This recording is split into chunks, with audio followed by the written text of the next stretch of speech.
On veut tous obtenir ce qu'on désire, plus de paix, plus d'argent, plus d'amour, plus de sens, mais soyons honnêtes une minute. Si on ne l'a pas encore, ce n'est pas parce que la vie nous punit, ce n'est pas parce que ce n'est pas le bon moment, mais c'est parce qu'il y a encore des parties de nous qui nous protègent. Et le pire est que ces parties ne sont pas forcément nos ennemis, ce ne sont pas des défauts à effacer.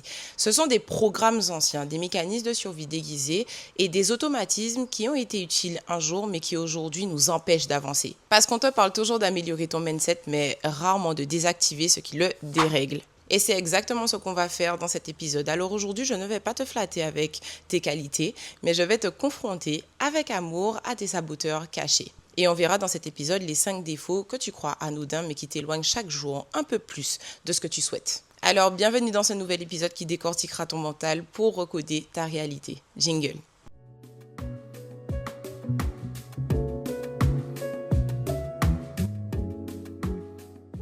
Hello, je suis ravie de t'accueillir sur la chaîne Yo Body Mind, le podcast qui développe ta puissance physique et mentale. Ici, on ne parle pas juste de positivité ou de good vibes, mais on parle recodage mental, prise de conscience et neurosciences appliquées à ta vie réelle. Alors aujourd'hui, accroche-toi parce qu'on va parler d'un sujet que ton ego ne va pas aimer du tout. Ces défauts silencieux qui sabotent ta réussite, ton bien-être et ton évolution. Tu sais, ces petites habitudes qui ont l'air super innocentes mais qui t'empêchent de devenir celle que tu veux être. Et crois-moi, je parle en connaissance de cause puisque j'en ai coché plus d'une. Alors installe-toi, respire un bon coup puisque aujourd'hui on va décortiquer tout ça sans jugement mais avec une honnêteté radicale. Commençons par le premier défaut qui t'empêche d'obtenir ce que tu souhaites. Le premier défaut, c'est la complaisance. Tu sais, c'est cette habitude de te comprendre tellement bien que tu finis par te justifier de ne pas changer. Tu connais ce moment où tu te dis « Non mais ce n'est pas grave, je suis juste fatiguée, je le ferai quand j'aurai plus d'énergie, je sais pourquoi je bloque, c'est juste que j'ai besoin d'un petit peu de temps. » Oui, sauf que ça fait 6 mois que tu es dans le temps et que tu appelles ça du self-care. Mais en réalité, c'est de la protection bienveillante. En gros, ton cerveau préfère la cohérence à la croissance. Ça veut dire qu'il aime ce qu'il connaît, même si c'est nul et réducteur. Il préfère rester dans une situation inconfortable mais familière plutôt que d'en affronter une nouvelle mais incertaine. Alors lorsque tu dis « ce n'est pas grave, j'ai le droit de me reposer un peu », alors que ça fait des mois que tu attends le bon moment, ton cerveau active une mini-dose de dopamine. En gros, tu te sens mieux sur le moment mais tu as juste acheté ta paix intérieure à crédit. Ce n'est pas ton manque de discipline qui te bloque mais c'est ta capacité à trop bien te pardonner de ne pas évoluer. Je me souviens d'une période où j'avais toujours une bonne excuse. Je vais m'y remettre demain. Là, j'ai besoin de temps pour moi. Je ne sens pas le bon alignement. Mais à force de demain, j'ai réalisé que mon demain avait juste un goût de jamais. C'est ça, la complaisance. C'est l'art de mettre des jolis mots spirituels sur des comportements d'évitement. Et lorsque tu t'approches du changement, ton cerveau déclenche une alerte interne.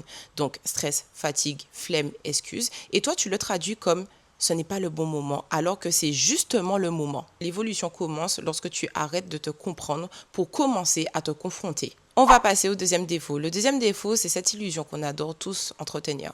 Non mais t'inquiète, les choses finissent toujours par s'arranger. Autrement dit, l'attente passive. Alors soyons honnêtes 2 secondes, parce que si c'était vrai, ton compte en banque aurait déjà manifesté l'abondance pendant que tu dors.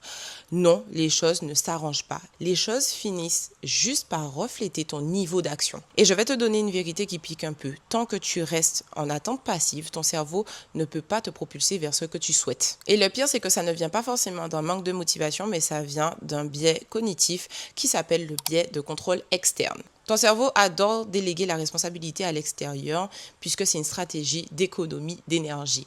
Alors lorsque tu dis « je sais que si c'est pour moi, ça viendra, l'univers finira par m'envoyer un signe, je laisse les choses se faire », ton cerveau comprend « ok, pause ».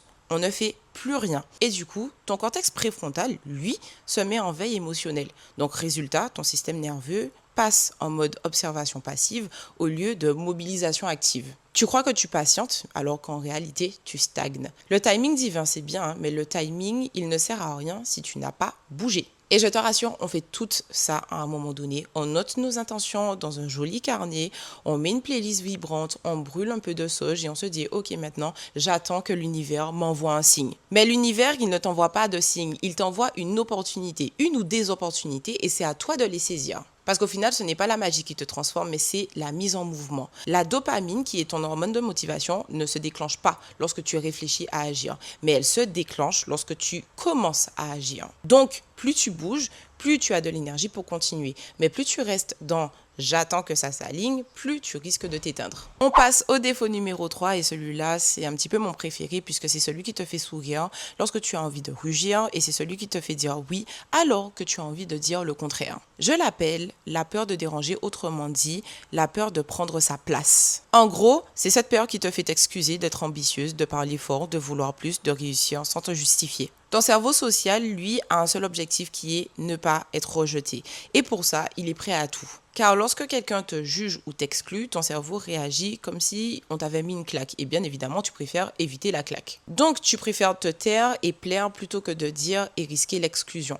Mais le problème, c'est qu'à force de ne pas déranger les autres, tu finis par déranger ton propre potentiel. Tu marches sur la pointe des pieds dans une vie qui est faite pour que tu cours. Et pire encore, tu deviens une version compressée de toi-même qui est polie, gentille, lisse, mais sur cette chaîne, il en est strictement hors de question. Pour te raconter un petit peu, je me souviens d'une période où je minimisais absolument tout.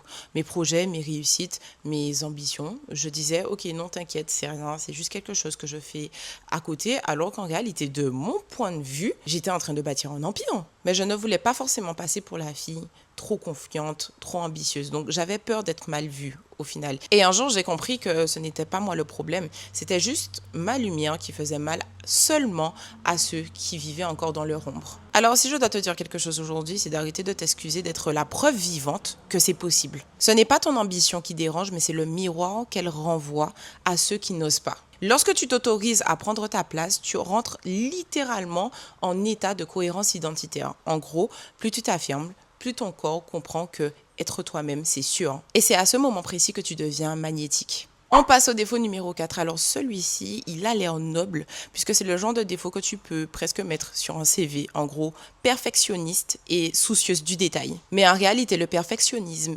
excessif, ce n'est pas de l'exigence, c'est juste du contrôle anxieux déguisé en ambition. Ton cortex préfrontal devient littéralement en surchauffe lorsque tu tombes dans le perfectionnisme accru. En gros, tu passes ton temps à tout anticiper, tout revoir, tout peaufiner, jusqu'à ce que ton cerveau n'ose plus exécuter. Et pourquoi ça? Tout simplement parce qu'il ne cherche pas la réussite. Ton cerveau s'en fiche de savoir si tu réussis ou pas. Lui, il veut juste te maintenir en vie. Par contre, vu qu'il a peur d'être exclu, il va chercher à éviter l'échec. Et c'est ça le piège. Tu crois que tu fais bien, mais ton cerveau, lui, il ne veut juste pas souffrir. Alors il te garde dans une boucle de je prépare encore un petit peu, ce n'est pas encore prêt. Une préparation infinie qui t'empêche de vivre au final le moment présent. Je te donne un exemple très simple. Tu veux lancer ton projet, publier ta vidéo, écrire ce mail, poster du contenu. Et là, ton cerveau commence à te dire « Attends, ce n'est pas encore prêt, je dois reformuler telle ou telle phrase, je referai lorsque j'aurai un meilleur visuel. » Résultat, 3 semaines plus tard, tu n'as toujours rien lancé. Le perfectionnisme, c'est une peur maquillée en performance. C'est la peur du jugement, la peur de décevoir, la peur de ne pas être assez. Et encore une fois, je ne suis pas en train de dire qu'il ne faut pas être perfectionniste parce que moi-même je le suis. Je suis en train de dire que le perfectionnisme excessif peut t'empêcher d'agir et atteindre les sommets. Encore une fois, ton cerveau veut juste éviter la douleur du rejet, donc il choisit la préparation plutôt que l'action. Mais tu ne peux pas bâtir ta confiance sur des brouillons. Donc tu dois forcément oser t'en montrer et ce même en version incomplète. Et on passe au dernier défaut, le dernier qui est le plus discret selon moi, le plus raisonnable, le plus socialement accepté, je dirais. Il s'agit du doute chronique. Celui qui te fait poser 1001 questions avant de poser une seule action. Celui qui te donne l'impression d'être prudente alors qu'en réalité, tu tournes en rond. Un petit cours neurosciences rapide, ton cerveau a un mode par défaut qu'on appelle le défaut mode network. En gros, c'est le mode de rumination de ton cerveau qui s'active lorsque tu n'es pas concentré sur une tâche précise. Et plus tu doutes, plus ce réseau s'emballe. Ton cerveau dépense de l'énergie sans créer la moindre clarté. Et résultat, fatigue mentale, perte de focus et surtout cette sensation de tourner en rond émotionnellement. Et pour prévenir la douleur potentielle d'un échec futur, tu hyperanalyses ce qui crée l'effet inverse parce que le doute, ce n'est pas un frein, mais c'est une addiction au contrôle. Le doute n'a jamais protégé personne, il ne fait que t'anesthésier doucement pendant que la vie, elle, continue sans toi. Alors à partir d'aujourd'hui, arrête de demander si c'est le bon moment car c'est le bon moment. Alors concrètement, comment opérer un reset mental ? À chaque fois que tu choisis l'action plutôt que l'excuse, à chaque fois que tu réponds par la lucidité plutôt que par la peur, tu recrées une connexion neuronale différente. Alors pour t'aider à ce faire, je te conseille de prendre une feuille et d'écrire le défaut qui t'a le plus parlé aujourd'hui. Demande-toi ensuite quelle version de toi gagne à chaque fois que tu l'entretiens. Ça peut être la version fatiguée, la version qui doute ou la version qui a peur de déranger. Puis, décide de switcher consciemment ton réflexe en choisissant son opposé. Par exemple, la complaisance, ça peut être la lucidité, l'attente, la proactivité, la peur, l'expression, le perfectionnisme, le courage, le doute, la foi. Et à chaque fois que ton ancien schéma revient, dis-toi, ok, non, aujourd'hui, moi, je décide d'installer une nouvelle mise à jour. Encore une fois, tu n'as pas à devenir parfaite, tu as à devenir consciente. Ton cerveau apprend de ce que tu répètes chaque jour et non de ce que tu sais. Chaque décision consciente, c'est une victoire neuronale parce que la vraie discipline, ce n'est pas de tout contrôler, mais c'est d'apprendre à te recoder en pleine conscience. Le reset ne se fait pas une fois, mais il se fait à chaque choix et à chaque pas que tu feras. Et voilà, c'est déjà la fin de cet épisode. J'espère qu'il t'aura plu. Ces défauts ne sont pas des failles, mais bien au contraire. Tu n'échoues pas parce que tu n'es pas capable ou parce que tu es fainéante. Tu échoues parce que tu répètes les réflexes d'une version de toi qui a peur. Et j'espère sincèrement que l'épisode d'aujourd'hui t'aidera à y voir plus clair pour exploser tous les plafonds. Et si c'est le cas, n'hésite pas à me le partager et dis-moi en commentaire quel défaut qui, toi, t'a le plus parlé durant cette vidéo. D'ici là, prends soin de toi et on se dit à la prochaine pour un prochain épisode. Ciao, ciao!